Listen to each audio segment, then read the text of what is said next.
This episode is all about how you can truly master any emotion that comes up in your life. And it's especially for how you can master these emotions if you're really going through a tough thing in a personal relationship, or if you're a very busy guy who's very stimulated, has tons of big goals, and needs less stress in his life. If you want to manage stress and you want to really work with the big triggers that can come up in intimate relationships or with employees or with coworkers around you, then this video is for you. I'm going to take you through 5 steps for how you can practically, really truly, step by step, what you need to do with your inner world, how you dialogue with yourself, specific things there, specific ways to move your body, and just a specific step-by-step clear framework for you guys to really take control of this area of your life. And I say this all from my heart. I've been so inspired by how much we really can control how we feel, but just how hard it is sometimes and how difficult it really feels to work with ourselves, and just the pain that often comes up in intimate relationships and how that can take away from our work and our creativity and our purpose. So if you want to really master this area,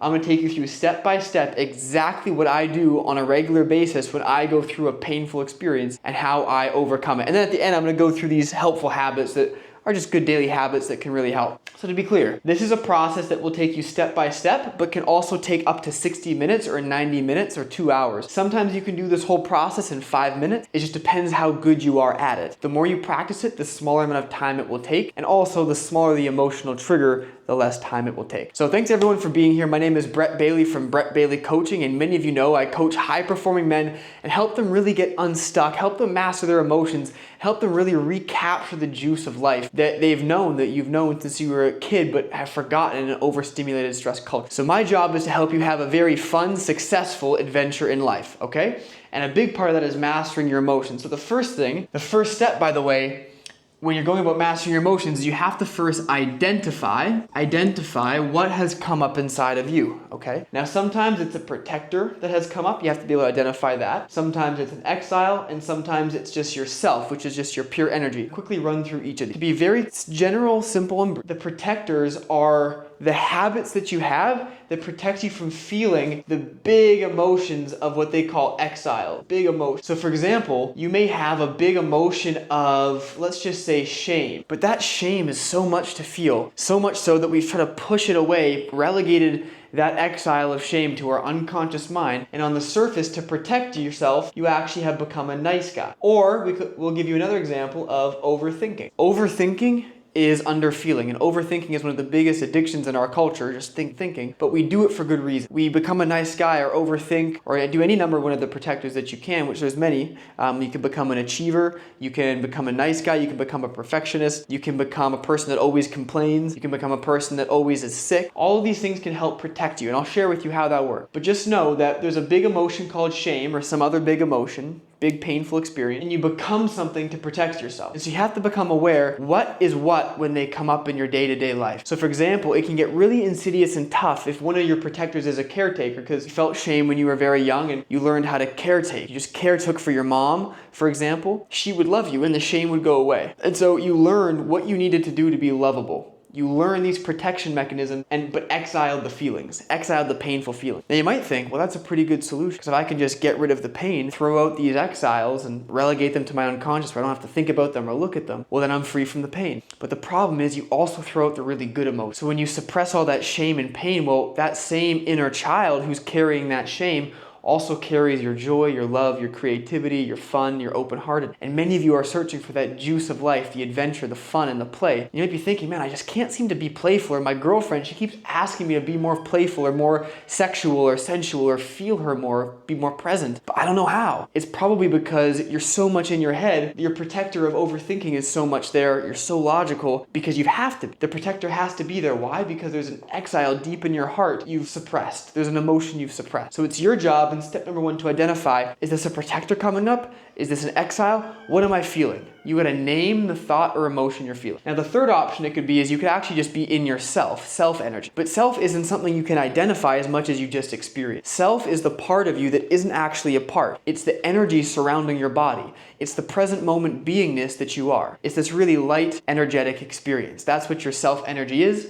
And in IFS, they'll tell you that self is naturally compassionate, has clarity, is courageous, is confident, is calm. There's these 8 C's they have. They're not all coming to me now, but they're generally really loving and playful and passionate. Curious was another one of them. And so this is actually where you want to be. And this is where you want to be to take the next step, which is to negotiate. Another word for this is to dialogue. Negotiation is a form of dialogue, but you want to have permission with your protectors to go meet the deeper pain. Because ultimately you want to get to the deeper pain because that's the root of the whole thing. If you can get to this deeper pain, the other dominoes will fall away. For example, you might be trying to overcome being a nice guy. You might want to, you're trying to be more aggressive, or you're trying to face an edge of making your hair all messy and imperfect, or not showing that you're so perfect, or whatever it might be to overcome being a nice guy, claiming your boundaries. But that can be really scary to do because deep down you still feel this huge feeling of shame, this massive shame deep down. And if that goes untouched, that protector that is a nice guy will feel really unsafe to actually set boundaries or do things anti-nice guy. And so if you let go of that, you might just develop another protection mechanism like overthinking. The point is, until you deal with this shame, the deep exile, then you're never going to really be able to stop the protectors. Or if you do, it's going to be a really hard process that might take years and years and years of willpower and probably will never truly go away. Because the core root thing has to be dealt with in my view. It's like weeds. You have to cut the root of the weed out. If you just keep cutting off the surface, like putting the lawnmower over top, changing the nice guy, trying to think less, becoming spiritual, all these things we can do on the surface. Unless you get to that really deep, painful root, then the weeds will just keep growing and keep growing. You want to get to the root and then the rest of those weeds stop. So what you need to do is you need to negotiate. This means dialoguing with your protectors and asking for permission to go to the deeper exile. So for example,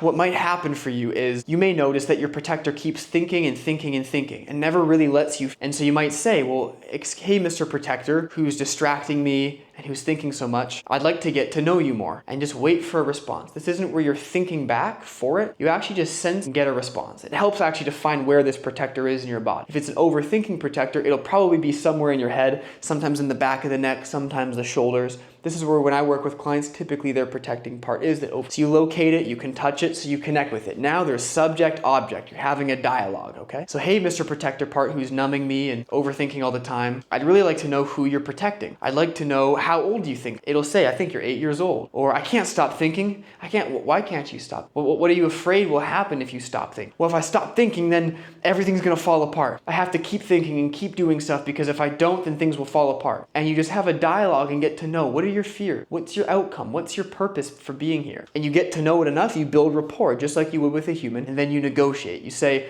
well, would you be willing just to give me a few minutes with the exile that you're protecting? Would you be willing to give me a few minutes with the feelings in my body so that I can really work with the deeper stuff? Because I know you're really tired of protecting me, and I just want to make it so that you maybe can relax more and don't have to work so hard to protect. This is classic IFS dialogue with your protector. So you basically negotiate for them to give you permission to go deeper. And then you'll feel that yes, or you'll get a verbal yes. You'll just feel that sense or see that sense or hear that sense of yes. And then you'll notice a palpable shift.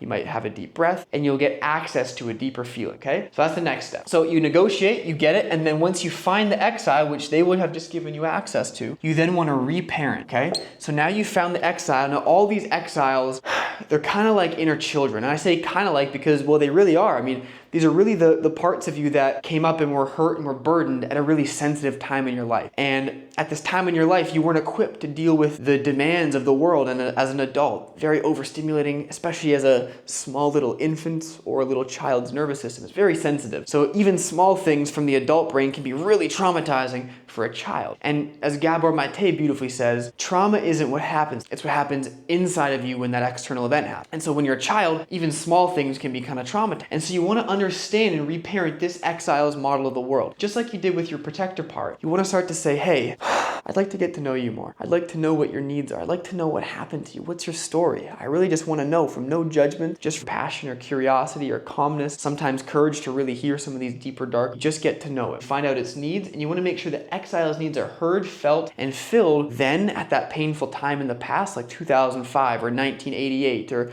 whenever you were a child, and then also they can get filled now, which I'll get to in a minute. That's the next step. But the point is, and the big key is, you want to feel it through your body. So they're going to say things like, I'm so scared that mom wasn't there for me, or dad always hit me when I didn't know what to do. When I did something bad, he'd spank me or he'd bruise me in the arm. Dad would physically abuse me, or they would always leave. They'd leave me home alone. All you want to do, you want to say, get that. I hear you. I'm present. You don't try to fix it. You don't make them wrong for having their child point of view. And it might seem crazy to the adult brain. Remember, they're a child. So treat them like that. Treat them like you were their older brother or a parent. Like you really, or treat them like somebody that you love. This is where self-love comes. Treat them like a child who you'd love. And you say, come here. Come over here. Let me know what you feel. And you just listen, you just hear, okay? Hope that really makes. And one thing that can really help, a little trick of the trade is, whatever the trauma was, come back down as your adult self and actually fill the emotional need that they needed then. So for example, if dad was yelling at the child and that's what made the child freeze up and feel shame, as the adult, you want to go in and yell at the dad and say, stop that, that's horrible, he does not need that. You want to stand up for the child in that moment. Now you can get really graphic and crazy, like if it was a serious abuse. I know this sounds really nuts, but you can actually physically hurt someone in your mind. You can have the full energetic experience because it's just in your mind. I'm not saying behave this way. I'm saying give the child the emotional experience it needed to feel protected. Usually it's not as bad as killing someone or some horrible thing. Usually it's just standing up for that child and saying something really firm. You do this as the adult and you take the child to a place that feels safe, okay? Which might be with you in the present. It might be a fantasy place, or in that moment at that period of time, it might just be some safer place in the house or at the school or someplace in nature. But the point is, you want to be there with the exile. You want to really listen, really feel, really hear the exile. And you can go into the next step, which is mastery of the timeline. So you want to basically, one of the things they teach in IFS, one of the key goals is to bring that exile out of the past and into the present. And the point of this is because, if you think about it, why are people afraid to public speak in 2025 if when they were initially embarrassed in public speaking, it was 2005? What happened in that 20-year period? So anyways, what I was saying was bringing the exiles out of the past. And the point of this is that, say in 2005, you had this embarrassment public speaking, and in 2025, you're still afraid to go public speak. Well, the reason is that exile is frozen in the past, stuck in the past, still believing, still experiencing physiologically, mentally, psychologically, that it's still 2005 and you're gonna get embarrassed again, so you better not go public speak. And so you wanna bring that exile out of the past to a new timeline, share it, bring it with you, put it on your shoulder in 2025 and show it your new life. Or bring it to a fantasy place that's totally out of the past and let it know this time is done. It's no longer the time when you were traumatized. This time is completely over. And Bessel van der Kolk, in his famous book, The Body Keeps Score, talks about the importance of having the brain recognize how a consistent storyline between past and present, and having that storyline, match and really be completed, a sense of completion. That was the past and this is now. Because until then, he talks about how the limbic brain just goes in spiral after spiral after spiral, re-experiencing the trauma with no completion in time. It's just kind of frozen, stuck in time. So the psychological version of that is you want to bring that exile out of the past. And what you'll find is once the exile comes out of the past and you've helped it, you've been there for it, you've listened to it, you've helped it unburden those emotions and let those emotions go. And you can do that through having compassion for your abuser, by just listening and holding it and feeling it. Sometimes that's enough. And then having a ritual where you let the emotion go, and you want to use your body for this. You can do a visualization where you imagine the emotion, the energy in some form of light coming out of the body. There's a few different ways to do it. For the purposes of this, I'm just going to say you want to help that exile heal. And side note, if any of you want to really try this process, I'd be happy to guide you through a session. Hopefully there's a link below, but if not, find my Instagram, Brett Bailey, BRETTBAAILEY. Send me a DM, I'd be happy to take you through a session. And if it's your first session ever with me, I always offer the first one for free, so you can really experience the power of this process. So if you want, I'd be happy to guide you through it. But just know it's enough for now that you really just want to help bring that exile out of the past into a new timeline. It's the present, it's not the past anymore, okay? And what you'll find is the protectors can then start to relax. So for example, the initial example, once you help bring that exile who felt so much shame out of the past, unburden that shame, then what happens is the protector who's constantly thinking and trying to control things so that everything goes perfectly so I don't feel the shame I felt, that part of you can start to relax. And this is the stuff that you've been trying to work on but hasn't been working with your therapy or coach study. You're trying to think less, you're trying to be more zen, you're trying to be more at peace, but you just can't. It's because there's this deeper pattern going on. But once this exile is healed, the part of you that overthinks and tries to control things, you can ask it, are you willing to relax now that there's no more need to protect me with overthinking because I've dealt with the root issue? Are you open to finding a new role in my system? Are you open to just relaxing on the beach and hanging out? Are you open to maybe helping me think, but not so intensely, and just being able to relax a bit. And you'll find these protector parts, they really want to stop protecting you. They really want to relax. And that's the point, is once you deal with that deeper pain that they had to protect you with smartly at that time, it's very intelligent to them to come in and protect you at that time. Now you've helped the exile realize that time is done, help the protector realize that time is done. It's now 2025, it's now the present moment, where guess what? There's no more threat, there's no more need to protect. You actually can just relax in the present moment and let go of control, you can get more creative, you can build your business, it doesn't have to be so stressful. I hope that makes sense. And then you can go into the very, very last step, my friends. Thank you for sticking with me for this whole process here, is you then want to reinforce all these new rules. Another way to say this is just reinforce the new way of being, reinforce the new pattern. So for example, if the thing that you're reinforcing, say you released the shame, you let go of the nice guy, and now, as opposed to being a nice guy, you want to actually just speak your truth and be confident. You want to reinforce that with some emotion. So you want to find some physical posture that makes you feel confident like this. You want to celebrate like this. Yeah. You want to hit your chest and go, yes. Something that makes you feel really excited and confident, for example. And then what you want to do is you want to do that again and again for a few minutes until you really feel the new emotion in your body and the new focus, the new identity. I'm confident. I'm excited. I'm not the nice guy anymore. I'm not a pleaser anymore. I say what I want. If a woman doesn't like what I think or say, well, then she doesn't like it. That's her problem. That's not my problem. Whatever that new focus is, focus on that and feel it and reinforce it again and again for a few minutes. And then the last thing to reinforce, you want to set up new environmental cues and boundaries. So for example, I'll use a different example, the overthinking one. You want to let go of control, and you want to stop overthinking. Well, then a good boundary to have around that habit is a meditation practice, or not overstimulating yourself with scrolling every single night. You want to create some boundaries or some cues to help get you away from that overthinking, that overstimulation, and find more habits of peace. And find some cues you can put in your environment. Like sometimes just a reminder on the door of your bathroom that says, be present, can be enough. Or sometimes you might want to leave that journal out on your bedside pillow. That might be enough in that moment to just remind you to journal and let go of some of those thoughts. So you want to set your environment up, external and internal environment, your thoughts and emotions, to now reinforce this new pattern that you want to build, okay? Hope that makes sense. Finally getting to the end of it. And if you have any questions about this, by the way, feel free just to comment your questions below, or like I said, reach out to me on Instagram. I'd be happy to support and help. Because really this work it's so transformational, but it can be a lot to learn, and you really got to get the rep. And like I said, it helps to have a coach like myself to guide you through the process. It makes the journey go faster, you learn faster. But if you really want to take this on by yourself, you can. And in fact, I'll let that be my segue into the helpful habit that I've found really help doing all of this work. So the first habit is a 2-minute reset. I got this idea from Brendon Burchard, who's a high performance coach. He said in those in-between moments, when you're going from lunch to your next work task, or when you're in between work tasks, or going from the end of the workday into your family life at home, have a 2-minute reset where you just take a breath, you let go, and then you set your intention for the next thing. That is a good pause to have in the day, to not be going and going and going, and it supports this work. Because to do this work, you have to pause, be intentional, and be relaxed. Another helpful habit is a daily check-in with these parts. I recommend 30 days. Once you have a deep experience and do a transformation like this, I want to challenge you to have 30 days where you just check in with those parts. Check in with the part of you that's a nice guy, overthinker. Check in with the part of you that was burdened with shame, and just say, how are you?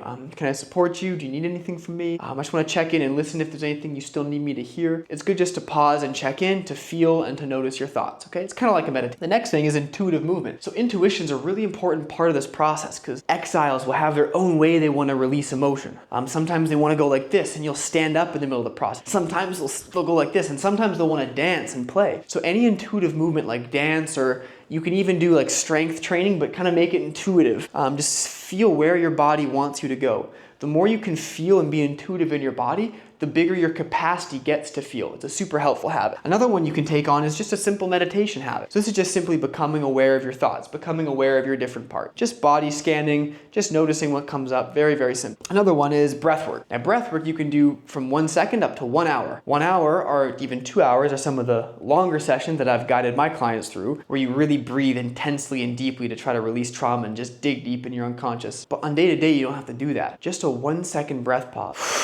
Feel what you feel can be super huge and crucial. So don't think that just a 1 second breath is not doing enough. In fact, that is doing an extraordinary job. If I had to give one habit that I have credit for the majority of my growth, it would be breath awareness. Because your breath takes you to your body, which takes you to your emotions. It helps show you the awareness of what's happening. It also helps you get more in tune with your body and with your energetic, your spirit. So that's a great habit to have. Another one is psychological or spiritual studying. Read some books on spirituality. Read some books on parts work. Read some books about the mind and body and human transformation. This will give you additional knowledge, and like Joe Dispenza says, knowledge is the precursor to experience. And the more you start to get in touch with these ideas, like watching this video, this knowledge is ideally going to lead you to an experience where you can actually do this with yourself. So the more you study it, the easier it becomes to do this work. And then the very last step is emotional muscle training. So I call it just emotional training. So this is like a gratitude practice, a practice of courage, a practice of determination. It's anything where you're really using your focus and or your body intensely to train a specific emotion. Now, gratitude is one of the kings of all emotion.